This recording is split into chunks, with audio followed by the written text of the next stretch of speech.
Hello, everyone, and welcome back to the Rebellious Noise Pro Wrestling channel. My name is Scott, and I'm here to bring you the build-up show on behalf of Rebellious Noise to Saturday night's main event. Of course, coming to you from Salt Lake City, a four-match card, but four interesting matches to predict. I had a bit of a preview last night, and today I'm going to be joined by Lucas in a bit to hear his thoughts on the card as well, and hopefully we'll get some of your comments to help us through the stream, taking you all the way up to the start of Saturday night's main event right after this. Welcome to the Rebellious Noise Pro Wrestling channel. On this channel, we bring you some great content from inside and outside of the squared circle. We will go through and offer some in-depth analysis of the biggest events of the year, as well as bringing you exclusive interviews with some of the industry's biggest names. There will also be live show reviews, in-depth features, and podcasts. So make sure you give that subscribe button a slam so you don't miss any of the action. All right, once again, welcome back to the channel, guys. An interesting show to predict, just as it was last night on Friday night's big preview. Thank you to everyone that joined us for that. And thank you to everyone joining us here live on the build-up show. Of course, if you are familiar with the channel, you know what we do here. We try and get you guys and us hyped up and in the mood for the big PLE. Not quite a PLE, this one, but it feels a bit like a PLE. I'm always kind of unsure how to be about Saturday night's main events. But still, an interesting show nonetheless. And the idea is, again, even if it's usually for PLEs or just special occasions, we're trying to get you hyped up and in the mood. We'll talk last-minute rumours. We'll talk some SmackDown news and stuff like that. Of course, that's now in the book since I did my last predictions video. And as I say, we'll have Lucas joining us in a bit to talk about all things WWE with him as well. It's been an interesting few weeks since we last went live. Of course, Crown Jewel was the last PLE that we were covering, but now as we head into Saturday night's main event, we are getting towards the later part of the year for sure. We got Survivor Series in the horizon, and we've also then, before you know it, turning into the new year with Royal Rumble and the road to WrestleMania. And I think that's why this show feels a little bit strange, because it's kind of,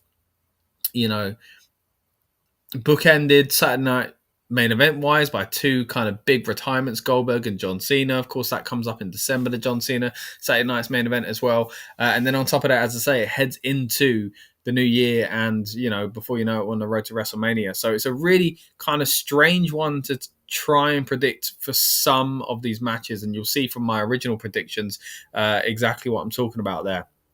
Speaking of which, we will be playing the replay of Friday night's big preview on this stream as well. So if you did miss it, don't worry. We're going to give you an opportunity to see my original predictions. And as I say, we'll be joining you live later on, hopefully with Lucas as well, to get his thoughts. And you'll see whether or not my thoughts have changed since Friday night SmackDown. But before we get to that, let's just talk about the card itself. As I say, it's a very, very short one. Not much going on here as far as matches go. The 5-match card is something we always talk about. And look, we don't even have that for Saturday night's main event.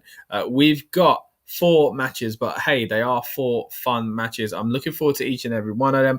Penta versus Rusev versus Intercontinental Champion Dominic Mysterio for that Intercontinental title. This match here is, again, one I'm quite looking forward to. Rusev is slowly getting back towards the character that he kind of built up before he left WWE a while back. Then we also have Drew McIntyre trying to get WWE Gold off of Cody Rhodes. Of course, WWE Championship on the line at Saturday night's main event. And there was an interesting segment on SmackDown, of course. The old classic sign-in goes kind of awry, but we'll touch on that in a bit more detail very soon as well. Also on the line is the Women's Championship, Jade Cargill, who's acting a little bit naughty, it seems, a little bit heelish. She's going up against Women's Champion Tiffany Stratton. We'll be seeing a new champion here. Somewhere where it looks like we are guaranteed to see a new champion unless something goes majorly wrong. It's CM Punk versus Jey Uso. Neither of them champ at the moment. Of course, Seth Rollins has now vacated his title due to injury, and it's going to be, therefore, one of these two becoming the new World Heavyweight Champion. So we're guaranteed, it seems, it seems, because again, you never know about the strange world of pro wrestling, that we're going to get a brand new champion either way. So that'll be quite fun for this show and notable for that reason. But again, when you look at the rest of the card, it's pretty stacked. Look, I know I know that sounds weird when there's only 4 matches, but for a 4-match card, could you want much more? I think they've done really well here. 2 men's world title matches, 1 women's world title match, and then the Intercontinental title match as well, in what's been quite a fun feud and could go 3 different ways. I'll be honest, I don't think it's going to go for 2 of those ways for sure. I'm pretty confident in my prediction. Again, you'll see my original predictions. I'm going to replay those in just a little bit of time as well. But as I mentioned, that was recorded before SmackDown. SmackDown's now in the books, and there are also a few kind of WWE stories floating around there that I just wanted to kind of dive into as well. The main one really would be, both of them about returns. Number 1 is Bianca Belair. There are rumors about her kind of taking a little bit longer than people expected to recover from that broken finger or broken fingers that she seemed to have picked up. I think it was at WrestleMania now. Of course, she was the special guest referee. And I always kind of felt like she was going to get revealed to be in on Jade Cargill's attack. I still want that to be the case, but I think now it's more likely that even if that was the plan, they would scrap it because Jade seems to be turning into a bad guy, and the big babyface pop surely is something they'll want for Bianca Belair. I mean, that could change. She could come back as a good guy and then kind of turn heel. But I think the old absence makes the heart grow fonder. I think that's kind of happened with Bianca. The whole point about Bianca was that it felt a little stale. I think she comes back as babyface, it would be massive, and eventually it will wear off again. But they've kind of bought more time by kind of taking her away from screens. I think it's an absence that's starting to feel noticed, especially at the top of the card on the SmackDown Women's Division.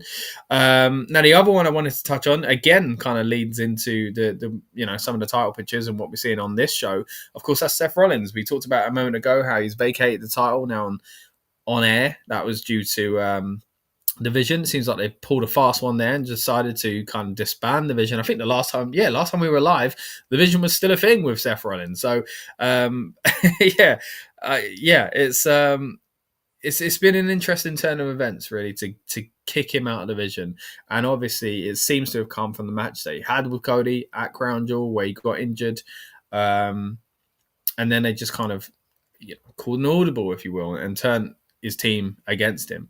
Now, whether or not he comes back as a babyface or as a heel, it's hard to say, but there are stories going around at the moment. It's going to be 6 months. And I say stories, it come from, the horse's mouth, really. Seth Rollins himself was appearing on a show, I think yesterday, and had a sling and said I'm out for 6 months. He was pretty much in character, said that a schmuck was going to pick up his title, either Jey Uso or CM Punk, a little bit selling for the show. You got to appreciate that.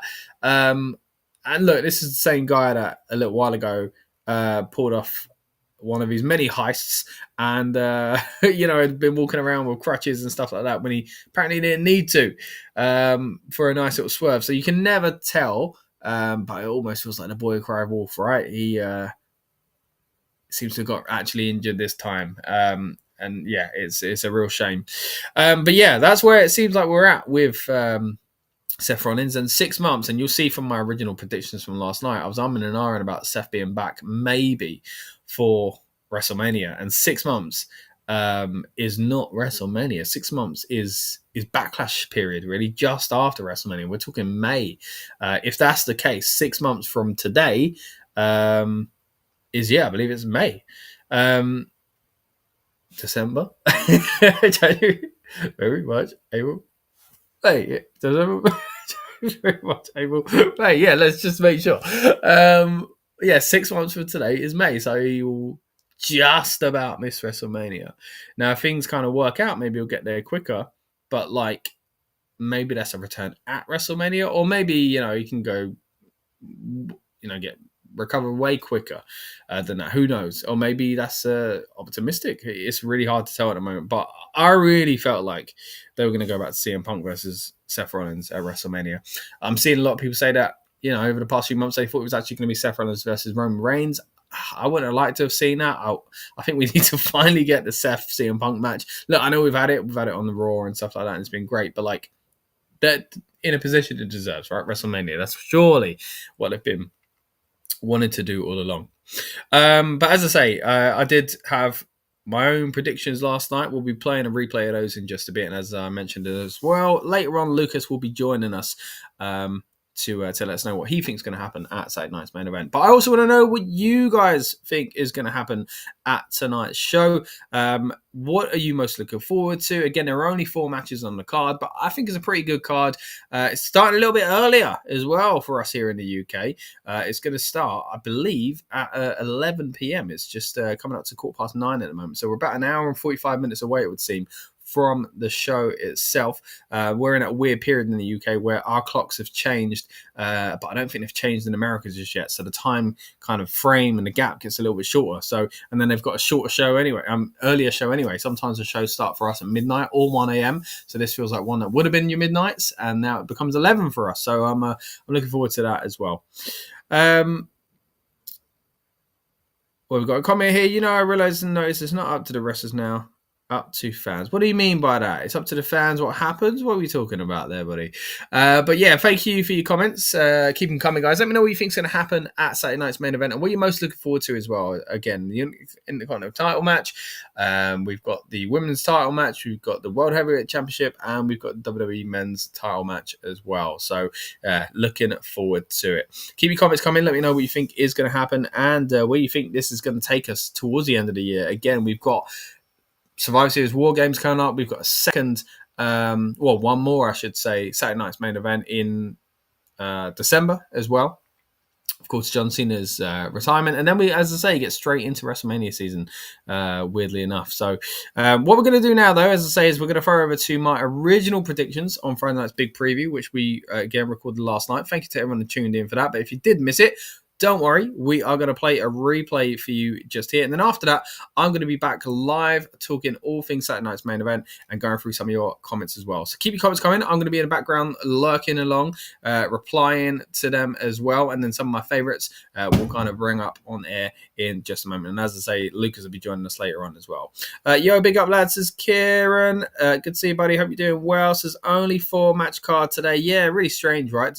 5 match cards is something myself and Lucas have talked about on this channel for quite some time. And again, when we have our friends from the wrestling media world, they've jumped on and kind of had the similar opinion, really, it seems. But 4 matches even shorter. I mean, I'm looking forward to a shorter show in some sense. But yeah, they definitely could have boosted it up a little bit more. But these Saturday night's main events, they definitely are booked a little different, aren't they?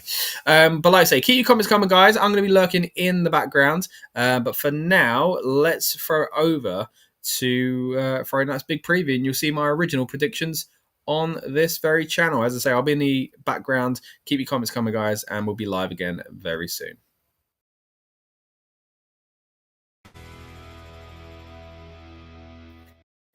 All right, welcome back, everyone, to the channel. We are here to get excited and in the mood for Saturday night's main event. Of course, it's Friday night's big preview here on the Rebellious Noise Pro Wrestling channel. We're going to break down the card so far. We're recording this just a few hours away from the Go Home SmackDown, but Raw is very much in the book, so we'll welcome conversation about that as well. Talk a little bit about what's due to take place on SmackDown. If you're watching this as part of the replay section on the build-up show, then you'll know what happened at SmackDown, but I don't suspect it's going to be too much to talk about, if I'm honest there. I think the big thing really to cover, of course, is the big event of the weekend. Saturday night's main event, where there are 4 pretty huge matches, and it's really confusing, for me at least, when it comes to the Saturday night's main event cards, because I can never tell, again, much like some of the international PLEs, are these glorified house shows? Are they kind of almost WrestleMania worthy in a weird way? And that might sound weird to you if you're kind of just tuning in thinking, no, it's a Saturday night's main event. But look, when we go through the card, you'll see what I'm talking about,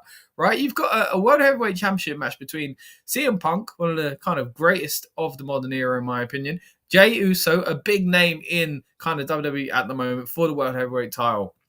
We've also got a big match between 2 kind of, branded as future stars of the industry and the WWE's women's division, of course, Tiffany Stratton putting the gold up against Jade Cargill.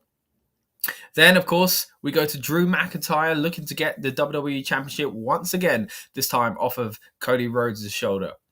And we've also got a pretty fun Intercontinental Championship match as well. Penta and Rusev both trying to get the IC strap away from Dominic Mysterio. So look, I know it's a near 4-match card as things currently stand, and it might stay that way as well. But on paper, I think that's a pretty good card.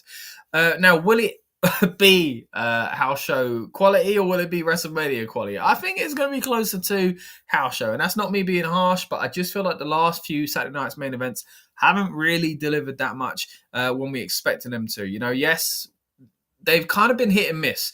Yes, you got this nostalgia element. They kind of moved away from that a little while, kind of recently. We've got, of course, the last time around, it was Goldberg's final match, and we had that weird ending to it. Then the next one is John Cena's final match. So it really is a strange one. It's sandwiched in between two massive retirement matches. Now, whether or not the Goldberg one stays that way, I'm not sure. Seemed like he wasn't too thrilled with how it went down, but maybe he'll be back in the ring elsewhere. Who knows? But as things stand, we've got 2 retirement shows either side of this Saturday night's main event. And again, even with this one here, we've got a pretty stacked card. So I'm looking forward to it. Looking forward to diving into what I think is going to happen on this show. And of course, I want to get your thoughts on these matches as well. What do you think of the card overall? And of course, who do you think is going to come away with the victory? I mentioned it a moment ago, but this is our Friday night's big preview stream on the Rebellious Noise Pro Wrestling channel. We're just here to get you hyped up in the mood for the big show. We're doing the same thing on Saturday itself as well with the live build-up show. If you're new here, hey, welcome along. My name is Scott, and what we do is here we get you into the mood and hyped up and ready and excited for the big PLE, not just on these previews on the Friday before, but on the Saturday, the day of the PLE, we go live just a few hours before talking last minute rumors and things like that. And it's always great. We bring our friends in from the wrestling media usually, and it's a great kind of bit of fun essentially before the PLE kicks off. But we're a little bit away from that now. As I say, recording this just a few hours away from SmackDown itself. Let's talk a little bit about what SmackDown is kind of looking like at the moment. We've got, of course, a lot of it leading towards Saturday night's main event in itself. And if you are watching this again on demand or on replay, forgive me, SmackDown may be in the books when you see this. But from what we know at the moment, Carmelo Hayes is going up against Kit Wilson. Alexa Bliss is going up against Nia Jax. I'm surprised they haven't really announced anything for the tag titles here just yet. Maybe they will, but maybe that'll be held off for the next PLE. And then we've got Jade Cargill addressing the WWE Universe, apparently, before her match against Tiffany Stratton. Really interesting to see what Jade says, because I feel like she's a heel now, right? I'm not sure. Am I wrong in that? We'll see. Cody Rhodes and Drew McIntyre are set to make their match official as well. I assume there's going to be some sort of contract signing, maybe a table break. Who knows? It'll be interesting to see how it plays out. But that's what we got going on SmackDown. I'm very much looking forward to the show itself, though, to see how they do lead towards Saturday night's main event. And again, we got a pretty interesting card to break down. So why don't we do exactly that? Why don't we go straight into talking about what matches we're going to see, and of course what I think and what you guys think is going to happen as well. I'd love to get your thoughts and your opinions on these matches. I'd love to get what you think is going to happen at this, I want to say PLE, but again, it's a very weird situation to Saturday night's main event, right? They're not quite PLEs. But what do you think is going to happen on these shows? And I'm going to start with that graphic we saw just a moment ago for this match, the Intercontinental title match. Now, this is a fantastic one. Once again, on paper, big PLE energy for me. I feel like these are 3 guys that are going to put on a pretty fun match.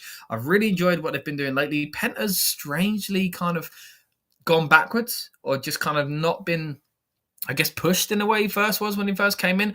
Dominic has just been amazing, just gets better and better every single time I see him, it feels.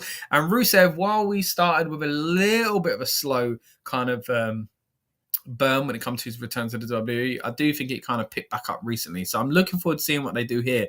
Spoiler alert, though, I'm going to go in strong very quickly and let you know what I think is going to happen with the actual title itself.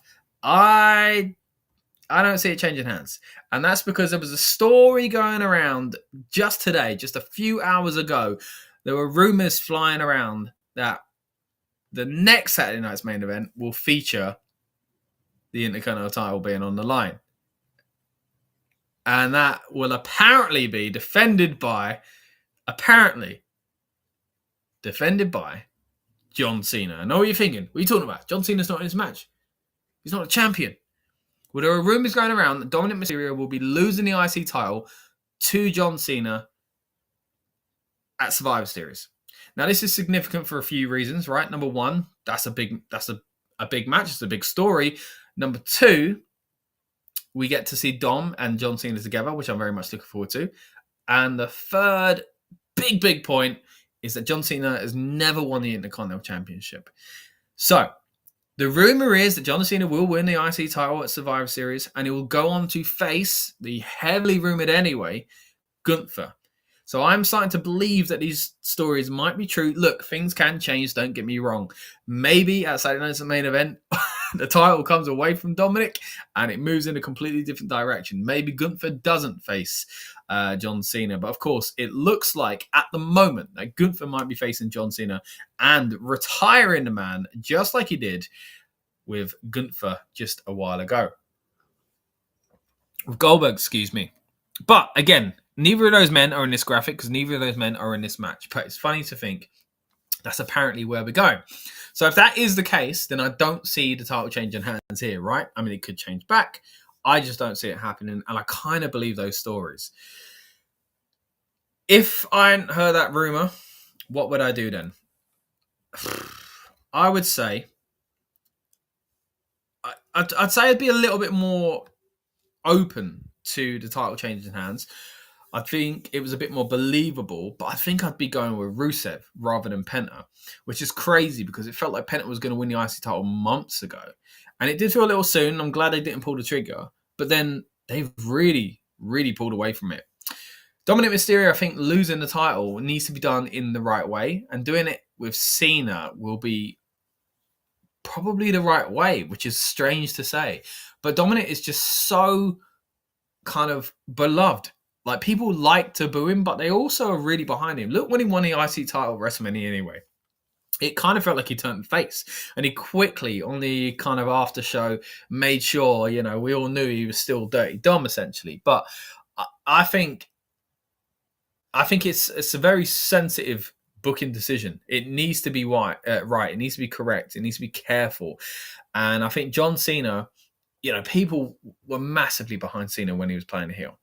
So I think people just want to cheer John Cena, and they're going to want him, to win the title. The title he never won, he kind of catapulted to the top of the roster, it felt like. So he was never needed to go to the IC kind of division that often.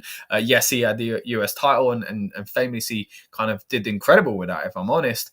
The legacy of that, of course, lives on until very recently, where Ilya Dragunov picked up the US gold because, Sami Zayn was inspired by John Cena's US Open challenge. So a great run as US champ. But he's never been on the other side of the coin when it comes to mid-card titles. He's never had the Intercontinental title. So, yeah, I think they are going in that direction. So, therefore, there can only be one winner for me. And it has to be Dominic Mysterio walking away out of Salt Lake City with the championship over his shoulder, as it is in that lovely graphic.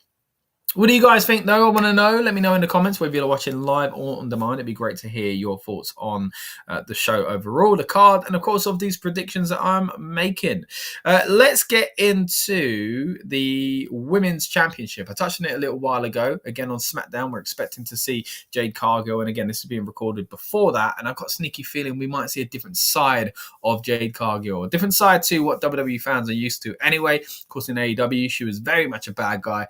And I have been waiting for her to go back into that direction. And I think that's what we're getting. She come back. She meant business. She looked pretty cool. She had the scar across her eyebrow and she attacked Tiffany Stratton. And it's difficult when you've got two baby faces going up against each other anyway. I feel like the last portion of this feud didn't work because of that.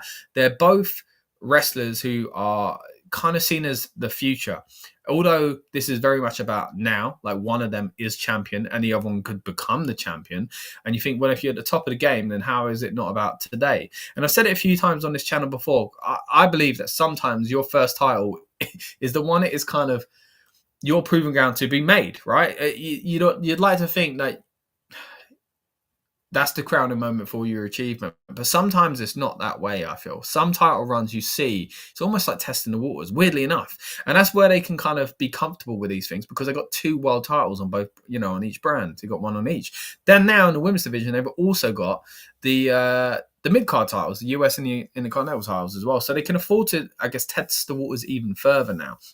And for me, they tested some things a few months back. Was it SummerSlam? It didn't go well. It was not a good match.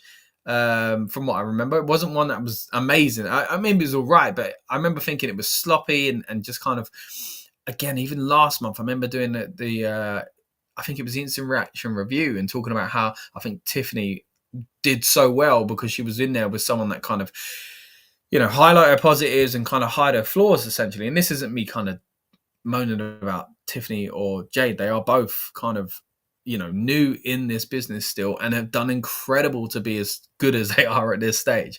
But there's no denying that they are both kind of learning on the job as everybody is, right? But, they are a level that I don't think is represented by the title that's in this match, if I'm honest. As much as I enjoy both their work, I think this is about kind of they're making each other on the way, it feels like, in some senses. But look, I'm looking forward to the match itself because I do hope that this is something that they've kind of built on from the last one, again, which was not the most impressive outing from the two of them. So I do hope that this will be something that is, a little bit more engaging and something that they can kind of hang their hats on and be very proud of. I think they are both incredibly talented. And this might be where we get the big story coming out of it, of course, with the title change. Because for me, again, a big part about the last one was like, okay, Tiffany, can lose the title because she was getting a bit stale. Probably I felt she should have turned heel herself and then go away and like not have the title, freshen up a little bit and then come back and, build towards the title again, whether that be as a heel or a babyface. Take the title off of Tiffany, put on Jade and give it a kind of similar run to what they'd given Tiffany the first time round. It didn't happen. It was quite frustrating. I was like, if this wasn't about putting the title on Jade, then what was it about? It felt like a really weird feud to me. They were both baby faces, really clashed. But this time, as I say, it feels like to me, and even if we don't get this on SmackDown, it feels like to me that Jade is acting a little bit more ruthless. Now, you can argue she kind of just looks like the same way she did when she come into the chamber and beat up Naomi.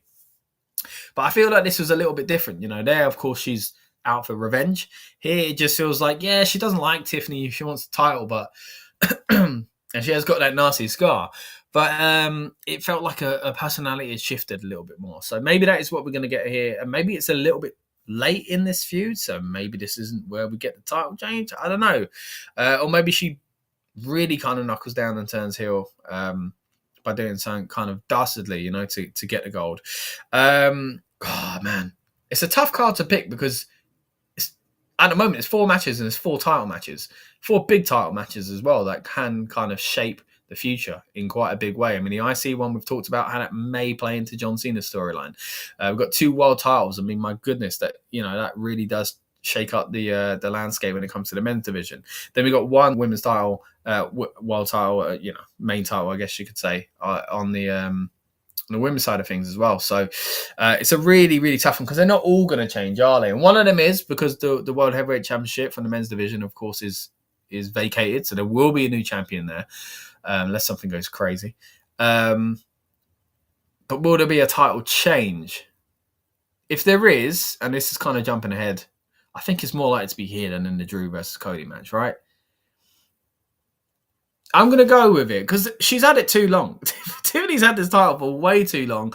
And I'm looking forward to seeing what could be different here. What Jade Cargill could do different to what Tiffany's done essentially with a title and kind of give her the opportunity here. So, and it might give, them time to freshen up Tiffany's character as well by moving her away. Maybe they stick at it as a babyface. I don't know. But yeah, for me, you know what? I'm going to go with it. Jade Cargill walking out of Saturday night's main event in Utah as your WWE Women's Champion.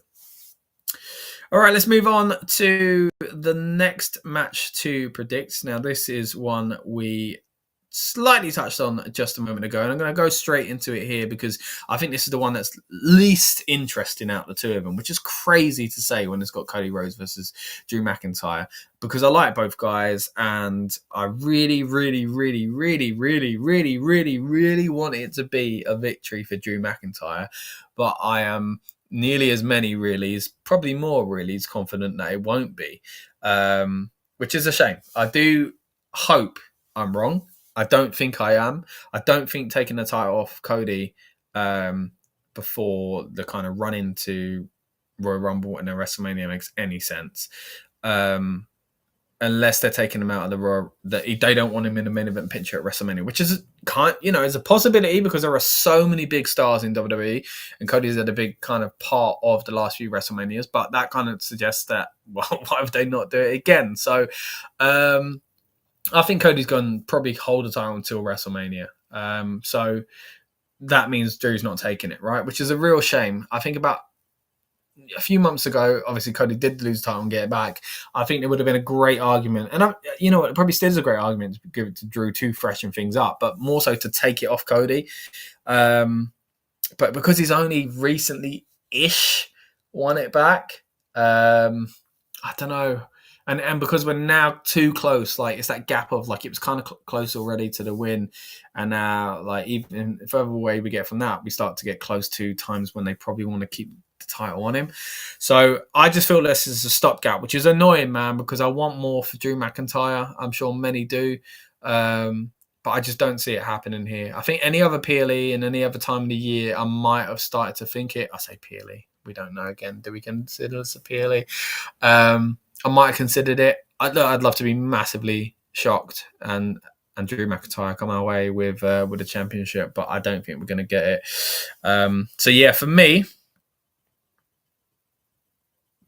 Drew McIntyre's losing and Cody Rhodes is walking away as champion.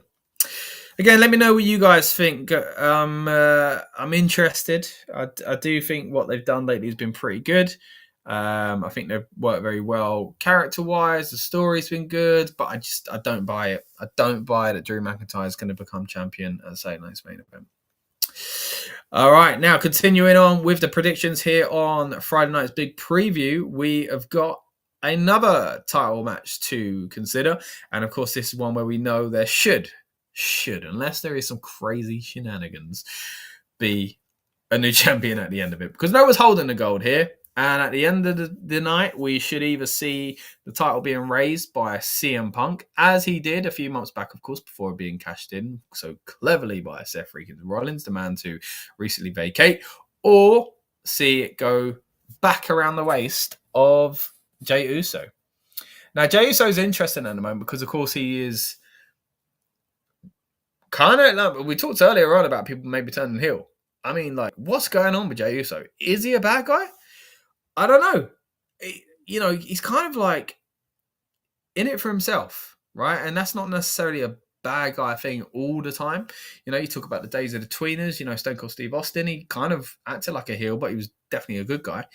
Now, obviously, Austin's character and Uso's character are very different, but something's going on here with Jey Uso. And I don't know if I like it. I don't really think he needs to turn heel. And I've talked about this a few times on the channel already, and we'll try and kind of dive into this more when we're on the build-up show, and hopefully Luca's going to be able to join me for that as well. But I just don't think Jey Uso needs to turn heel. Like, I know some people are bored of him. I say some. I know a lot of people are kind of bored of him. And maybe it's because I'm getting older, and I'm out of that phase of like being like, I don't care. Screw the kids who like him. How I was with John Cena. I was like, I just want John Cena to be cool. I don't care about what he's doing for the kids. But now, like, I see it a little bit differently. I am on the side of like, well, of course they want to sell Jey Uso Yeet t-shirts. Of course they want to make all these moments, visually pleasing with Jey Uso's entrance. Of course they want to have this kind of mega kind of appreciated babyface, by not just kids, adults alike. I'm still enjoying Jey Uso stuff, but I understand how it can great, but I just take it with a pinch of salt. It is what it is for me. Like, his character's not exactly what I would expect it to be, or maybe booked it to be. But now that we're here, it's fine. Like, I'm okay with it. So I don't think we need to change it. And I think making him a heel would, like, yeah, they got John Cena back, like, as far as merch and big babyface, but they're about to lose him, right? Yeah, they'll always sell Cena merch, don't get me wrong. But pushing, like, main roster top level guys, Jey Uso's a big moneymaker, and I just think that's a big, big risk to move away from it.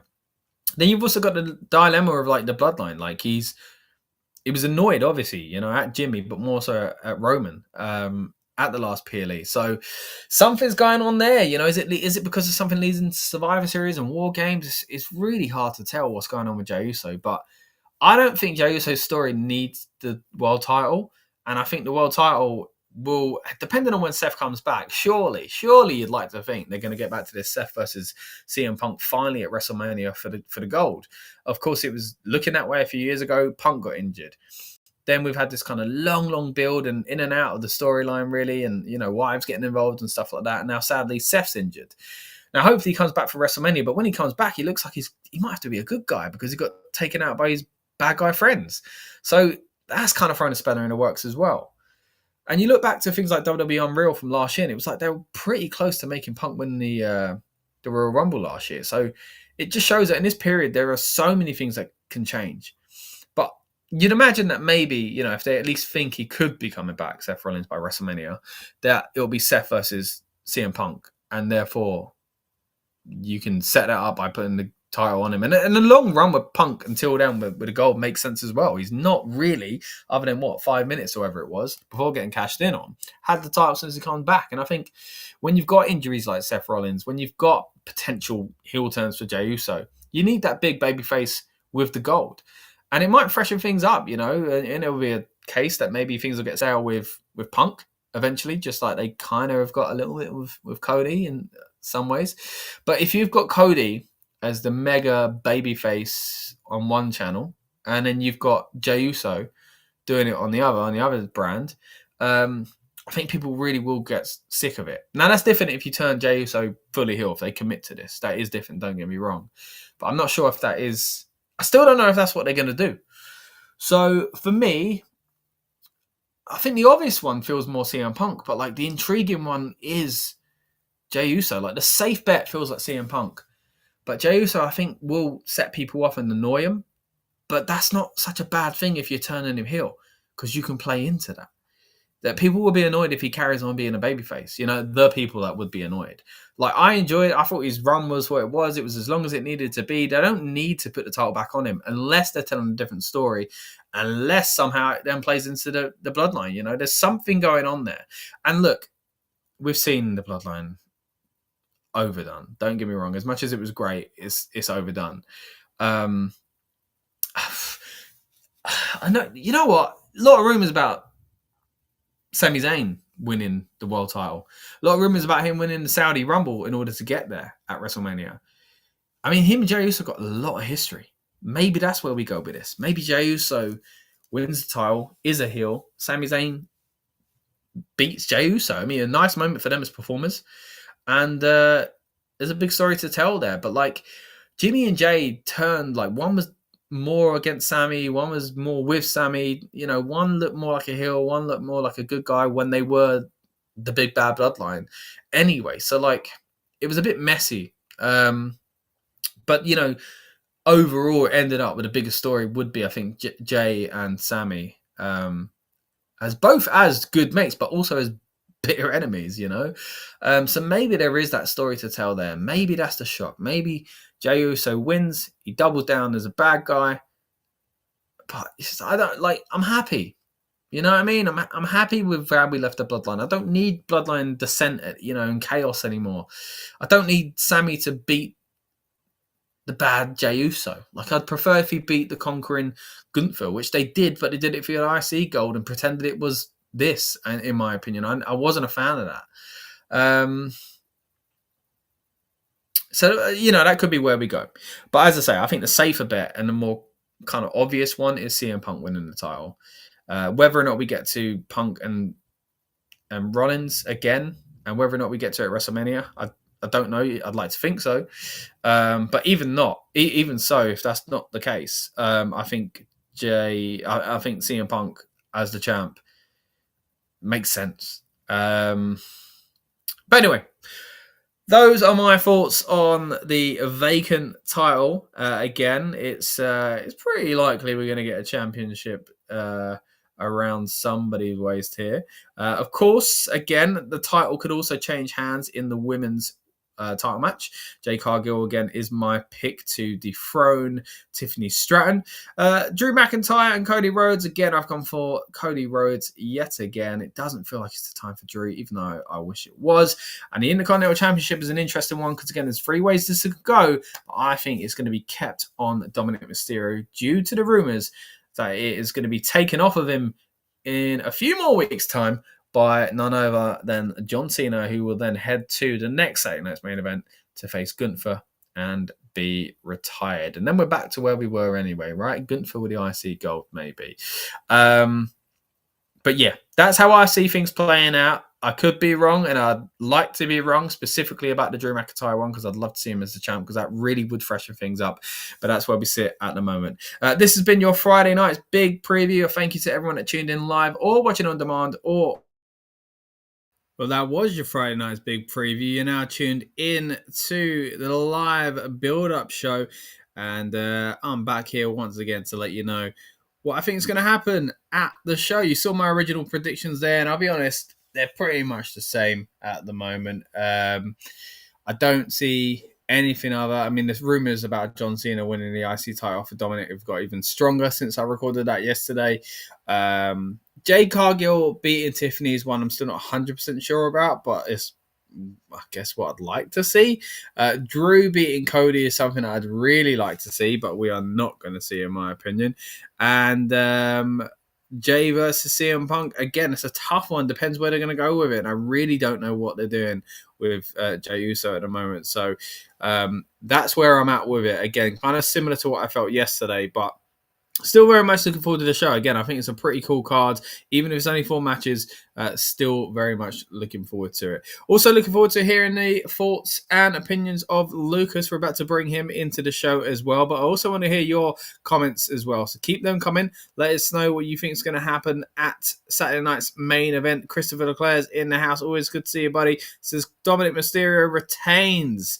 Yeah, that's my opinion as well, mate. Again, all these rumors at the moment are going around that John Cena will be the one to dethrone Dominic Mysterio. Then surely that means there's no room for Penta or for Rusev to win that title. So what we're going to do now is bring in Lucas, and we'll get his thoughts on that one first of all. But before we do that, let's get his overall thoughts on the card as a whole. Again, Saturday night's main event is always an interesting one because we never really know what they're going to be like. So let's bring him in and see what he has to say about that. Lucas, how are you doing, and are you looking forward to the show?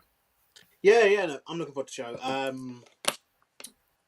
Obviously, yeah, we've got 4 matches, all title matches, actually, tonight, which does make it kind of unique for this kind of show. It feels like it's been a long while since we had a Saturday Night Main Event, isn't it? I think, when was the last one? Was it June? It was the Goldberg one. Yes, that's July, wasn't it? That's that weird one. Well, one of the many weekends, it seems, that WWE have gone head-to-head with AEW. This weekend is unopposed, which feels odd. Yeah, true. And a couple of times we have been on the stream, we have been talking about how they have gone or been going head to head, with AEW. But yeah, it's in a very weird position, this, because obviously we've got a lot of stuff to come kind of after this. As you know, they're building up for Survivor Series. They're also going to be setting up stuff for John Cena's 2 final appearances on Monday Night Raw, and as well as obviously his final match taking place at the next Saturday night's main event. So it'd be interesting seeing which angle they go down to advertise. Do they push to advertise and look to continue stuff more towards Survivor Series? Because that's obviously the next thing that's coming later this month. Or are they going to push for something towards John Cena's final match? Or are they just going to do a show that ends and then on Monday night, we start the build to those things that have been mentioned. There's some interesting things here, as also we know. I'll say we know because there's options where we don't get a decisive winner in the World Heavyweight Championship match. But it is looking like we are going to be crowning a new World Heavyweight Champion tonight, as obviously CM Punk and Jey Uso are 1-on-1. I can't call what match is going to open the show and what match is going to close the show. That's a good point, actually. I haven't even thought about that. Because that one does feel like, you would imagine there will be a new champion. Like something crazy would happen have to happen if there's not going to be? I've got a little theory. We'll get to that in a bit. Mm. But let's say it is going to be just there's going to be a new champ. Then you would imagine that match should go and last, because I don't see there being a title change in the Cody Drew match. Again, we'll touch on that in a bit. The women's one doesn't deserve to be in the main event at this stage, and the IC title one doesn't need to be in it either. So I'd say, going back to the opening, do you stack it with two world title, men's world titles? Going either side, or because or do you open with the title change, like a big moment? A big moment in front of, obviously, guaranteed sort of thing, yeah. But we've got to remember, nowadays there's no, obviously, dark matches. There's nothing on the pre-show or anything with these things. The first thing you see, after the announcers come out, obviously, is the first match, and the crowd get absolutely hottest for that. And obviously, both of these wrestlers, I mean, I like to think, to be fair, CM Punk has more than redeemed himself in terms of the fan base. Obviously, we sat on here, I think, just after all the AEW thing went down, and we had a couple of guests here that didn't really want to see CM Punk back in wrestling at all. And we've obviously come to the point where CM Punk is back in wrestling, and obviously not just back in wrestling, but is in a very prominent position inside the WWE. And there's been no issues for seemingly almost 2 years now. Since been nice and smooth. So yeah, and I think he's a very valuable part of the program to have. He's a good name. It's a household name people know. But yes, you're talking about two wrestlers in Jey Uso, and again, like, very, very popular with that live audience. He seems to be the person the internet absolutely hate. I mean, I don't know. Apparently the dislike ratio for when Jey won the Battle Royal on Raw, was the highest they've ever had. But it's not translating into the arenas. The people are going to be yeeting their way all through the crowd tonight. They will give him his pop when he does the restart stuff. And I have my bold prediction is I think Jay's winning tonight. Wow.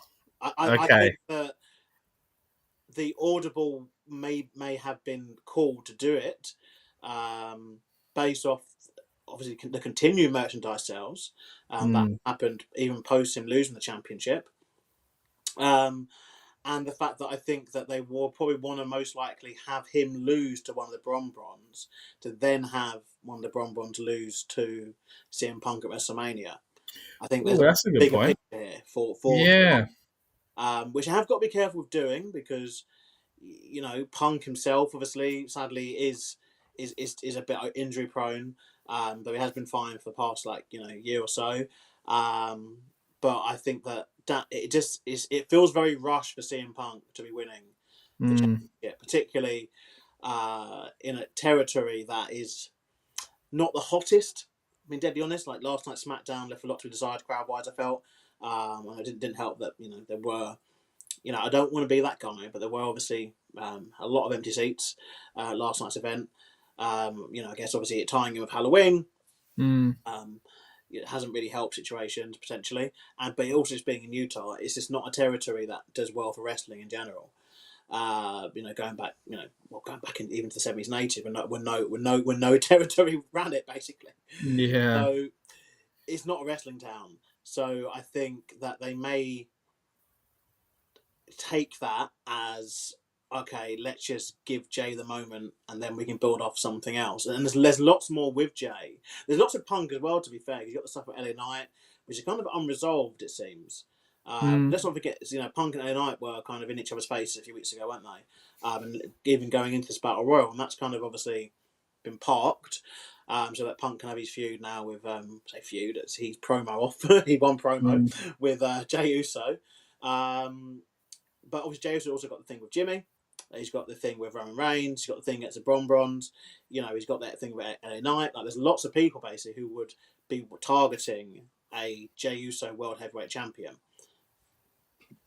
Yeah, I agree. I think I was saying last night when we did the stream for Friday night's big preview that CM Punk is almost a safer bet, because he's, as you say, he's such a big star. He's been around for so long, and I kind of get what you mean about it feeling too soon, you know, because there needs to be, for me, like the right feud for CM Punk. But at the same time, he is such a safe pair of hands that like that could be anyone. Like it doesn't have to be the perfect thing. Obviously, the perfect thing should have been him and Seth Rollins last WrestleMania or the WrestleMania before, even when he come back. And it hasn't worked out that way. So I think part of me goes towards him because he's a safer bet. But like you say, there are so many interesting factors around Jey Uso. I mean, again, I was saying on last night's stream that I agree with you. Like, you wouldn't know it in person. And I'm someone that was always like, oh, man, I don't care about what John Cena does merch-wise and the kids. I just want cool John Cena. Like, he's shoved down our throats. I don't like this. But now, maybe it's because I'm older, but I appreciate and understand the Jey Uso thing, I think, a lot more than I did when I was younger and annoyed as a kind of angsty teen about what Cena was doing. Because I get, like, it's business. It's merch money. Like, they're selling a lot of T-shirts and they're getting a lot of great visual moments with him. But what makes it even stranger is that they are seemingly willing to throw all that away if they turn him heel. You know, like, it feels really, really strange. And as you say, there are a lot of stories to tell, even if he doesn't turn heel.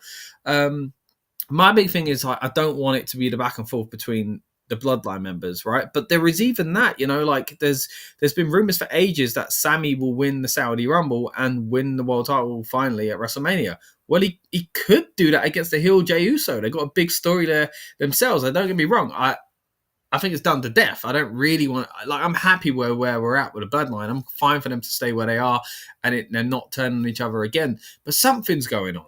That Roman thing saying, I don't want to see you guys till Christmas, you know, like, which was such a cool little moment to show that off in the ring, you know, like being like, you guys annoy me now. We're cool, like, we'll be cool, but that's it, you know, like these little kind of nuanced things of storytelling that make it feel a little bit more realistic, I thought was pretty good there. But so it means something's going on. Now, whether or not it needs a title is another question. And it looks like it was never going to get the title, but of course Seth Rollins got injured. I'm going to get into my thoughts on the Seth Rollins thing in a minute because there are kind of stories going around about the length of time he's going to be out in a moment as well. A few more comments here. Christopher says Dominic retains. Again, we'll get to that match in just a moment. The Quantum Explorer is in the house. Says, are you streaming Saturday night's main event? No, sadly not, buddy. We won't be doing anything live for Saturday night's main event.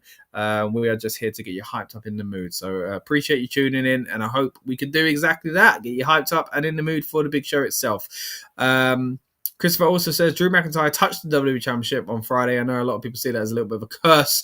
If you're getting your hands on the gold, it looks like you're probably not going to be walking away with it. But let's stick to, again, a match where it looks like someone will be walking away with the title because it's set up that way. And we've both touched on it, right? There's a chance. This is pro wrestling.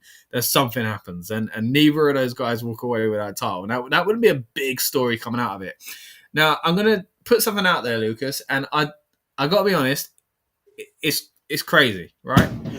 And a fireworks just gone off to prove that fact. I got pyro for my idea.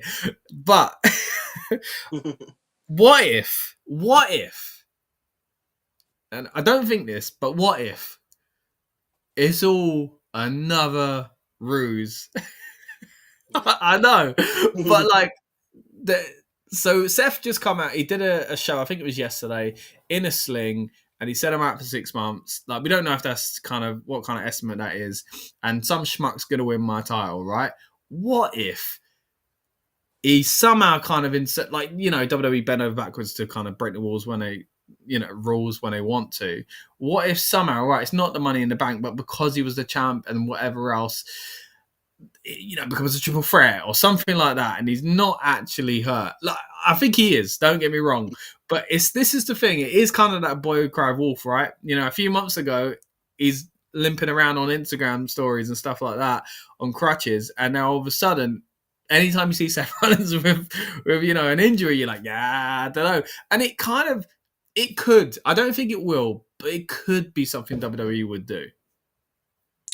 I think, given the relative heat they got for, you know, doing the worked injury early in the year, and obviously, you know, there are people backstage who are unhappy with it. There were people, you know, in the locker room, you know, other wrestlers that were unhappy with it, and I think that they wouldn't rush to do something again so soon, particularly with the same person. I also think that they made a lot of rash decisions like very quickly in order to kind of get to this scenario they've got here, where obviously they got Punk and Uso fighting for the title.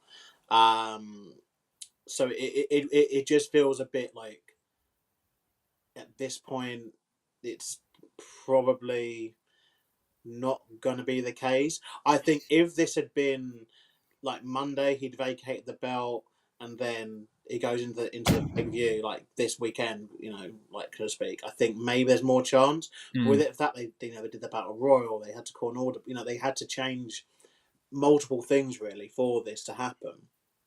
I think that for me is just a bit.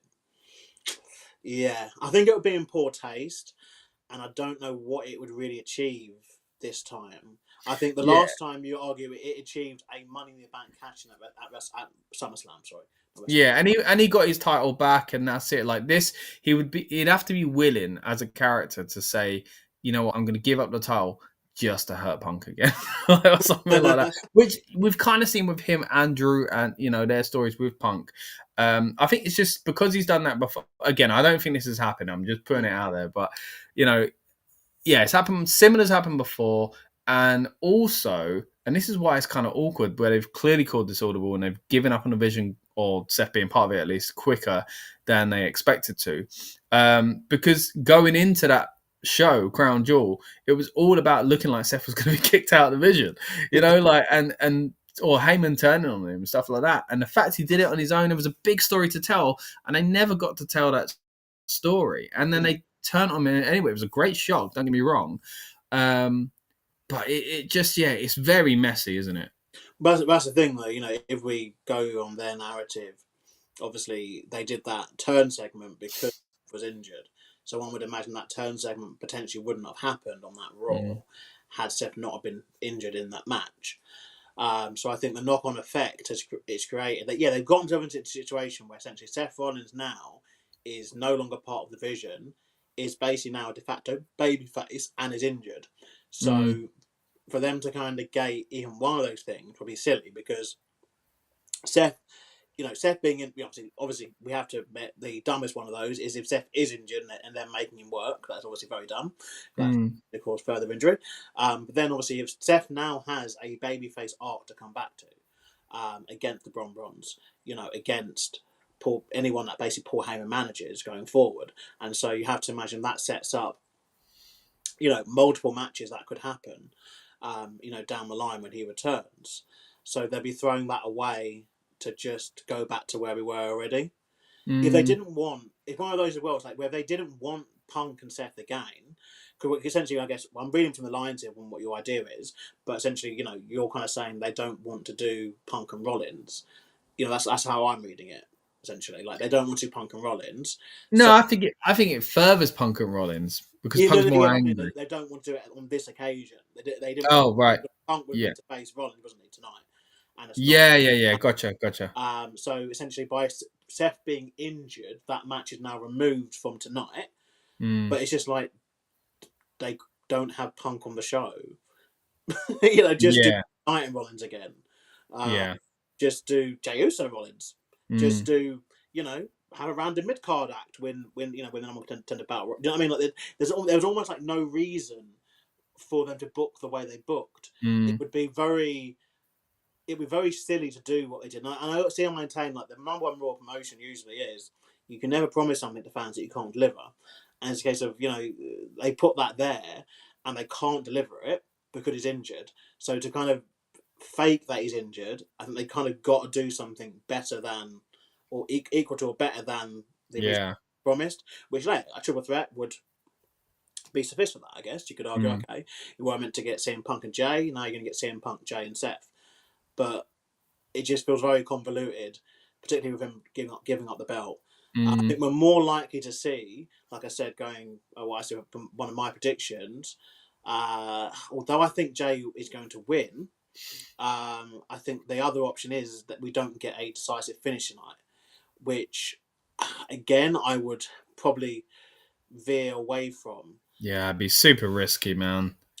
It is. It reminds me of, oh God, the whole Daniel Bryan Authority thing when we was getting like DQ finishes every month, and just getting non-decided finish on pay per view. And I know this obviously is not a PLE in terms of not like a Survivor Series, not like the usual ones, but this is still like a big show. Like, I think fair enough, it was like an episode of Raw and you ended a DQ and you set up another match for a PLE. Yeah. Talking still like a big event. I think they've got to make a decision as to what to do.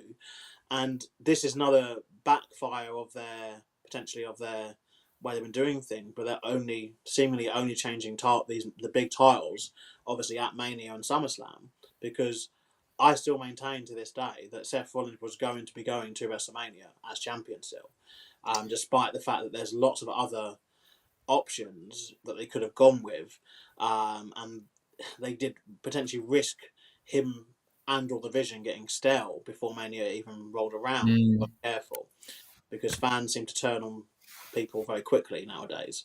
But yeah, I don't think that it's that. I think I'm hoping we get a decisive winner. Like I said, my pick is Jey.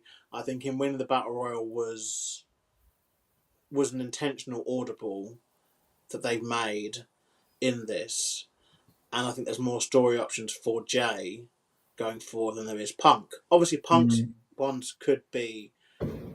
story options could become apparent though, as obviously a very heavily rumoured thing that is rumoured to be happening very soon is that obviously former multiple time world champion Chris Jericho is allegedly heading back to the WWE, and apparently the deal is done, and we could be seeing him as soon as tonight.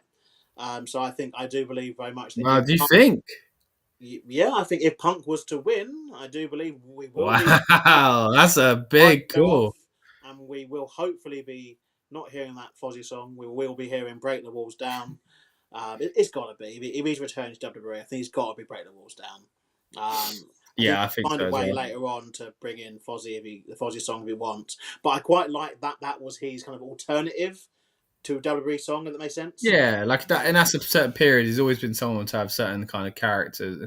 I do like the Fuzzy song, but I if he's come back to WWE, it needs to be Break the Walls Down, because I love that as well.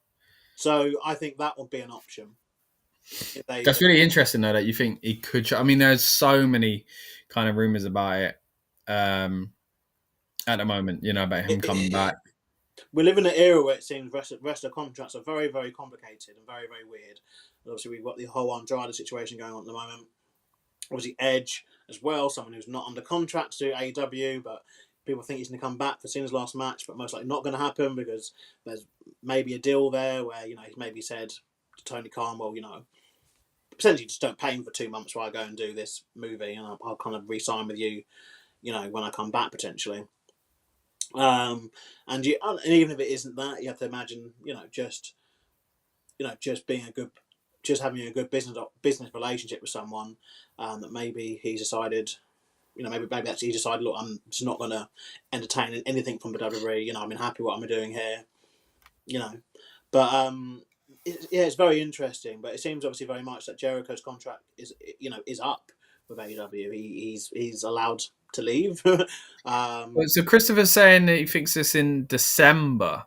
But I thought it was up already because Tony Khan was already talking about as if he was trying to re-sign him. But so yeah, the reports essentially were that originally it was December, but he had worked extra dates and done extra bits and pieces to basically have it done already, which, if that is the case, one has to imagine that all these contracts are obviously, looked at by lawyers and all the kind of important people that go through them.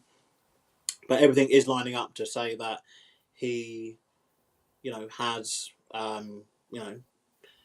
re-signed, with the WWE, which, if it is the case, I think that they would be, worth, doing this kind of sooner rather than later.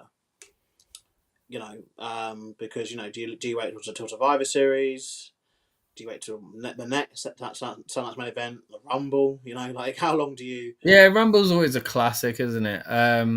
It's months, aged away now, though. Yeah, but I would love, right, if he come back at the Rumble. This is how I want it to be, yeah? And I'll put this out there now in case he does come back earlier and I don't get to say this. I want the entire countdown to be his countdown. So the 10 is his count. So straight away, you know who it is. So the pop is the countdown, and you go, I can't believe this is it. Kind of like when Cody Rhodes came back and you heard the dun dun wrestling, and everyone's like, I think I know what this means, you know? Which is a bit reverse to how I felt about a different Jericho return. Do you remember the time when he came back in 2007 and they did the torch backstage and he did the clothesline and he was doing his pose? I hated that because I wanted he'd been gone for what felt like ages at the time, and I wanted his music to hit and that to be the moment. I felt like it was a, kind of slowly built you up and therefore lost excitement. Whereas Diff would be different because it would be almost like it is his music. The countdown is part of his music. So he did have a Rumble return, didn't he, against Ziggler, didn't he? I think in like 2000, in his last run in the WWE, I think. Yeah. 2016, 2017, that kind of time. Well, was it around when he had just done some stuff for Wrestle Kingdom as well? I think that was what was weird about it. He'd kind of been out of the WWE system and he'd come back. No, before that, because I mean, he obviously he was last in the company for the Greatest Royal Rumble, which was a very weird event. Which yeah, it's on my list of things to kind of cover at one point. It was such a weird event that. But no, I think it was Royal Rumble. I can't remember when it was now. Maybe it was earlier than that. Maybe it was about 2013, 2000. Maybe it was. But what one did he return? It was 2012, wasn't it? The original one. He returned. He returned before the Rumble, didn't he? Yeah, remember he had the gimmick where he was coming out, hyping up the crowd, but not saying anything for weeks and weeks and weeks. Then he did the Rumble. He came up short, obviously, Sheamus. And then I think the next year, 2013. It must be 2013. It definitely wasn't 2014 because I think everyone remembers that one very much. I think it was 2013. He returned because Dolph put him on the shelf, I think, and then right, yeah. Because that was when he had that weird deal where he wasn't on television, but he was doing live events. Remember those people? Live events. He was doing live events, so he was off TV, and then he came back to live events, but didn't come back to TV. And then they did a story with Dolph, I think, where he did something. We wrote him off or something, and then Dolph was number 1 in the Rumble, and number 2 was obviously Chris Jericho. Yeah, that was a big return moment from them. So he has done this previously. Which again, but to be fair, sometimes that is a case of they will just do it again. But I'd argue, in my opinion, like if they have got him signed, at any point this week, they should have him involved tonight immediately to get that talking point, that momentum. Yeah, it'd be a big story because, they've got gold already, pardon the pun, because they've got a new champion. They've got a story to tell. No matter who it is, Punk or Jey Uso, they got a story to tell. So, but because it's expected, this would give them that extra element, wouldn't it? Would give them something else. Yeah. Christopher does think it will be CM Punk as well. Again, I've gone for Punk being the safer bet, but the Uso one is interesting. Again, we'll get to the other matches in a bit, but just to kind of wrap up on this match here, because it seems like you might be leaning towards Jey Uso a little bit more. I think the Jey Uso one is, as you say, all these other kind of matches. LA Knight's interesting. The fact that he didn't get put in this match, it kind of maybe tells us something, because if it was LA Knight versus Jey Uso, the backlash could have been quite big. Or LA Knight versus CM Punk, maybe the backlash would have been quite big in a negative way as well. So, and they've already had this weird thing between the three of them being baby faces facing off against each other as well.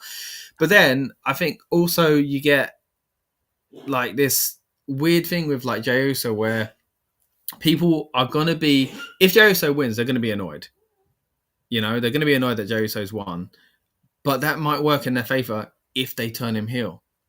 So like, it's a really, I don't know what Jey Uso's doing. Like, it's so weird. Like, what? All right, let's put it that way. Jey Uso wins tonight. Why? Where do they go with it? They will most likely be forced to go into a feud between him and Jimmy, or at least a match of him and Jimmy. And I think they will probably flirt with him turning for a while, because I think that while they're shipping t-shirts, while they're, still getting the kind of Netflix visual they want of the yeeting entrance, I don't think they're going to turn him yet. I'll be surprised anywhere between them again. Mm. Though I guess it would go hand in hand if Chris Jericho is coming back, but then have someone ready to go on that brand that will get that same pop anyway. So it's like they take a babyface away, they gain a babyface. Yeah. One could argue. And obviously John Cena's back in a couple of weeks as well, so there's big moments, big pops with other wrestlers. So I guess there is that. I think that there's so much woven in with Jey though, because you've got the LA Knight strand, you've got Roman Reigns strand, you've got quite a few bits and pieces that they could do, and I guess this is where, going back to my previous point, like tonight, what are they setting up more for? Is it Survivor Series? Is it the next event, or is it just literally the next episode of Raw? Do you know what I mean? Like, what do they want to do? And then this is where Chris Jericho comes back into it too, because if he is going to appear, that would just be it. Does that make sense? It would just be a case of Jericho is back. That's the big thing, big story going into Raw. Yeah. And Raw, you'll then get obviously where Jericho fits into wherever they want to go. Is it set up War Games? Is Chris Jericho going to do my first match will be and say, where it's going to be essentially, who it's against, but I think I feel there's more for Jey, but I guess Punk one of those where you could just, like I say, if Jericho is going to be his first feud with him, there is the fact that Roman Reigns could return, and that could be that could also be someone for Punk. There is the fact that Punk could want to be the fighting champion like Sami Zayn and Ilya Dragunov, etc. have been. Punk could turn heel himself at some point as well if Punk was to be the one that come out of it as champion. So, there are still options. Something I was surprised about they didn't do. I did think maybe they would turn this match potentially into a multiple person match, maybe 4-way, or even like, what I'd like to see them do actually, a six-pack challenge. Very, very underrated, man. Or a scramble, maybe. A scramble could be I knew you'd say scramble eventually. But I think that there's lots of options. This is where, just maybe a little transition now into the other world title for the men. I think that there's a lot of depth on the Raw roster for the men's world title, but on the other side of things, there really isn't. I agree. Let's jump into that one then. Prediction wise, I mean, I've gone with, I'd love it to be Drew. It's not going to be Drew. Is my simple thing. Is that simple for you? I mean, again, I would love even further to be shocked by that. Being a Drew especially win, because they done the thing which means that he's not going to win. Is they gave the stupid stipulation that if Cody gets disqualified or counted out, he loses the championship, which is never going to happen. So, it's such a weird way to do it, as a heel could win something like that, but it's that I was wondering actually when I saw that that's what they decided. Has there ever been a time where Christian, what did he do? I'm trying to remember, like where someone won from one of these stipulations? There must have been. Christian beat Randy Orton with that. He did the whole, you're an angry man. Just in 2009, that sort of period, 2010 or... It was 11? It was 11, wasn't it? Yeah, after Edge retired, wasn't it? And so they did Christian won the world championship off the back of Randy Orton spitting in his face. But but it's rare, it's rare. I mean, good to be reminded that they do it, so there is hope for Drew. The thing to this stuff, I liken that though to Big Show's foot through the table thing, because I think a lot of this stuff they just have to do once, just to say we've done it. This is the option. This is what would happen if it happens, and it's a case of Big Show's foot went through a table through a drop kick by an accident. That can happen, but we're not going to do that every time we announce a tables match, because we know that it's a stupid thing to do, but it's just we get people like us on podcasts and even before us on forums and Facebook and stuff saying, "Oh, well, this is what I'd do," blah blah. So I think, I just think it's one of those kind of dark things they've done, but I don't think they redo. It's annoying because there was some good stuff said in the promo, by Cody, on SmackDown last night. I think. He too, we talk about Jey Uso, flirting with, turning. It does feel Cody's maybe, at the centre of a few different things on SmackDown. Obviously, the injury of Jacob Fatu, and that angle that's going to obviously most likely carry on. You'd imagine, through the what do you call it? You know, well, through the rest of the winter, maybe even through to Mania season. I'm guessing.